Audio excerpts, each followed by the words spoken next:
السلام عليكم، مرحبا بالجميع. الوصفه اللي غادي نحضروا اليوم واحد الحلوه بثلاث مكونات فقط، صحيه واقتصاديه، الاهم صحيه 100%. بسم الله، نمشي مباشره للوصفه.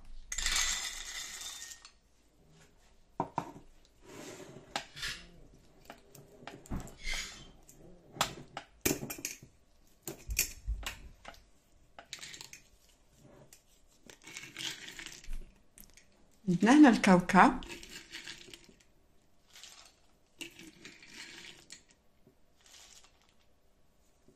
او الفول السوداني. عندنا 250 252 غرام. هنا في مقلاة او في فرن كنحمروا الكاوكاو.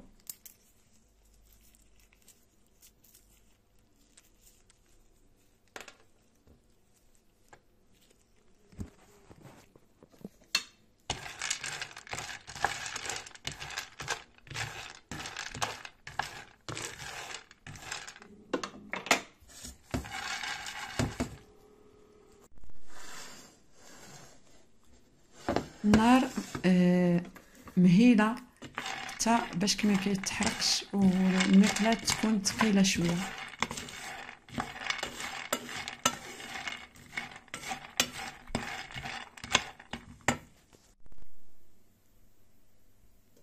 هنا كنضيفو ملعقه زيت المائده اختياري. نار مهيله، نتوما شوفوا عندي هنا على 2.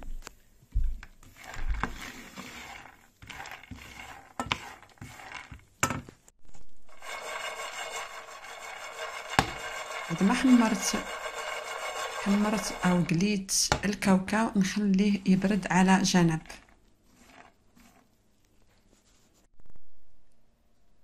بالنسبه للتمر، عندي هنا التمر.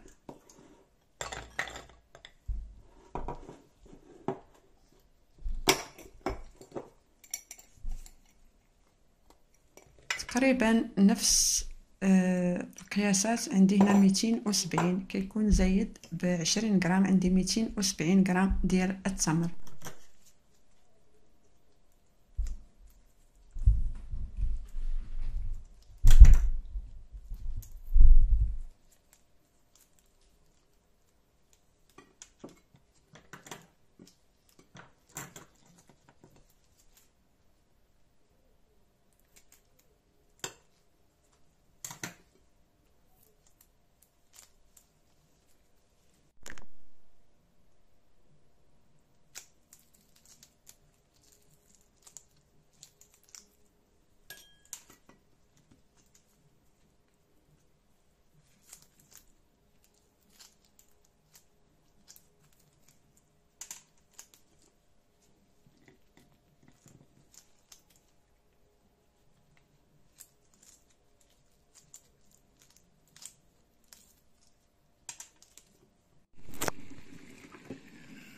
بعدما نقيت التمر كنضيف عليه الماء مغلى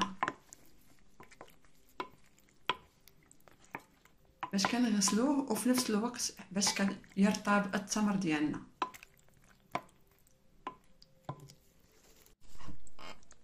كنصفيو التمر ديالنا، نخليوه يستكتر ونشفوه بورق المطبخ.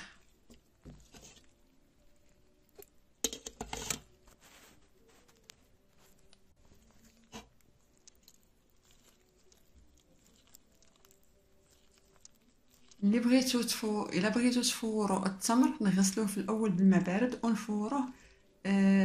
كذلك نعتمدوا على هذه الوصفه تاع نفوروه او نغسلوه بالماء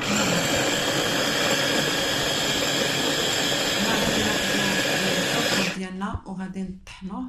هنا ما يجيش مطحون بحال الفرينه، يجي شويه مهرمش باش منين ناكلو الحلوه ديالنا كتكون ديك القرمشه. بعد ما نشفت التمر جيدا، نشفته بالورق المطبخ، غادي نطحن جميع المكونات. بالنسبه للتمر الا بغيتو تفوروه او ديروا له الماء مغلى وكيبقى واحد شويه باش كيرطب، او حتى عجينه التمر تقدروا ديروا عجينه التمر جاهزه. هنا اصبح عندي خليط متجانس.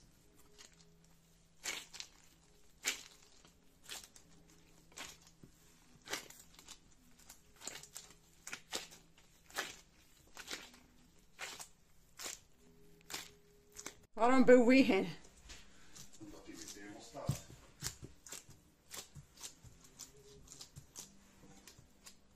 غادي نحتاجو لهاد الوصفه كذلك الزنجلان اللي هو السمسم.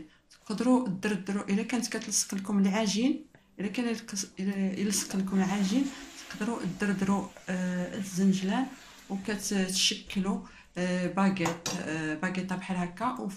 وهنا غادي نقسموا على 3.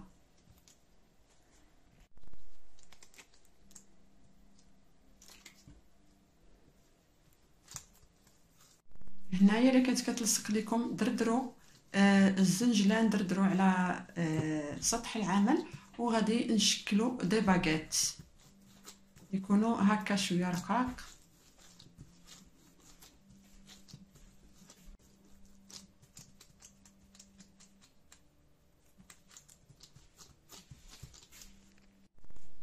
انا كنحتاج لواحد ملعقه خشبيه، وغادي نشكل هنا بحال الساقيه.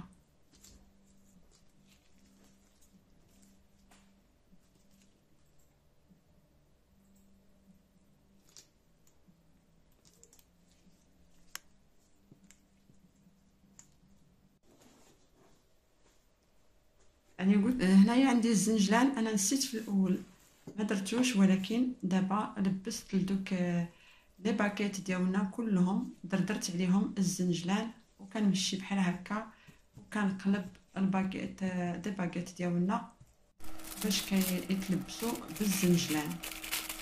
بالنسبه هنا عندي الشوكولا بيضه ذوبتها في حمام مريم، وغادي نديرها بجيب حلواني.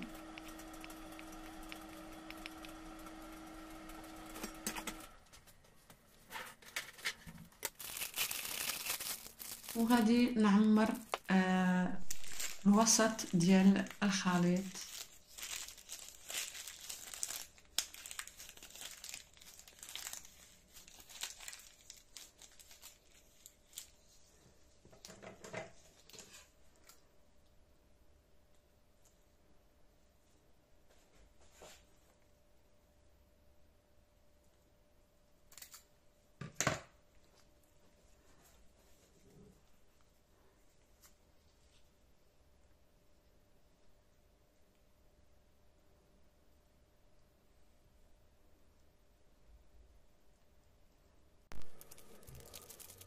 هنا عندي الشوكولا السوداء، غادي نشكل خطوط بحال هكا، نمشي ونجي ونمشي ونجي ونديرو بواحد العود هكا باش كتعطينا الشكل ديال الرخامه. بعد ما دخلت الكاطو ديالنا دخلته للثلاجه دقيقتين، بعد ما نظفت مائده العمل، سطح العمل. هنا غادي باش غادي نشوفوا السكين، ناخذوا سكين حاد وغادي نقطعوا على هذا الشكل باش كيجيو متساويين.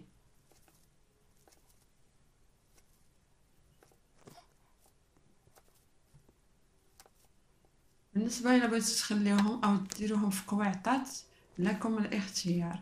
هنا بعد ما درت لي كاطو ديالنا في قواعطات، الشكل ديالهم رائع وحلوه صحيه وسهله التحضير واقتصاديه، بدون بيض بدون زبده او بدون سكر.